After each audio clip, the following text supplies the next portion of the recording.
Nagawi kami dito sa sinasabing kainan ng mga kasamahan naming ibang lahi na masarap daw nga dito sa kainan na to. Kaya naman sinubukan namin puntahan kung talagang nandito yung mga hinahanap naming kakanin. At pagpasok nga namin, dahil magtsatsyay lang kami dito, ay nakita agad namin yung pakuri, samusa at meron pang pilapil. Kaya naman napaibig agad ako at sabi ko ay isnakan namin mamayang gabi. Kaya naman bumili agad ako dito ng 5 piraso para meron kaming merienda mamayang gabi pagka tapos ng trabaho namin. Mamaya kasi sarado na yung mga restaurant, kaya naman wala na kaming mabibilhan. Kaya naman ngayon pa lang ay bumili na kami para mamayang mag-uumaga meron kaming merienda para busog. Lubusin ko na kasi sa loob ng isang buwan ay uuwi na tayo. Mamimiss ko tong pagkain na to. Baka taon na naman bago natin matikman to. Baka pagsunod ay pagbalik ay matagal na naman. Pare sa musa.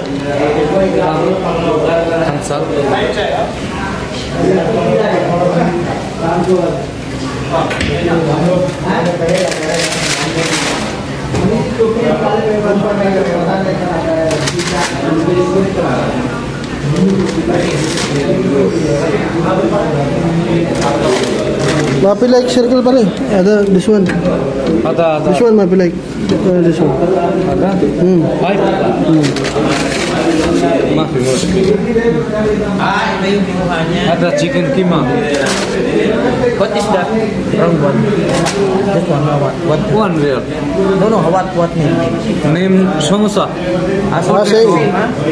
Ada this one potato. Ada chicken. Same one real ah? Ayo.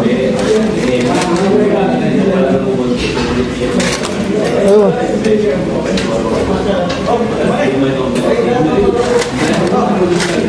Doon tayo sa labas.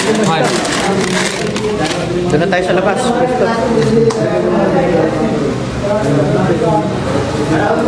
Yung mga ganitong pagkain kasi dito ay mabilis makapabusog at mura lang. Kaso wag ka lang papasobra dito kasi mamantika yung mga ganitong pagkain. Kumbaga control lang ba. Itong ganitong pagkain ay marami ang nakakamiss. Meron din mga kababayan natin ang ayaw kumain sa mga ganito kasi maarte. Tapos hindi nila talaga gusto yung lasa kasi gawa nga daw ng ibang lahi ito. Pero para sa akin okay naman to kasi dumaan naman to sa apoy.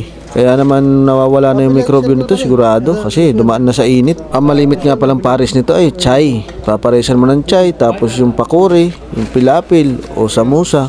Yan, masarap yan. Pamaris dyan. Kung meron ka pang paruta at tamis, bagay pa dyan kabayan. Yan yung mga pagkain dito sa Middle East na talagang mamimiss mo pagka wala ka na rito. Meron na din palang nagawa nitong pagkain na to.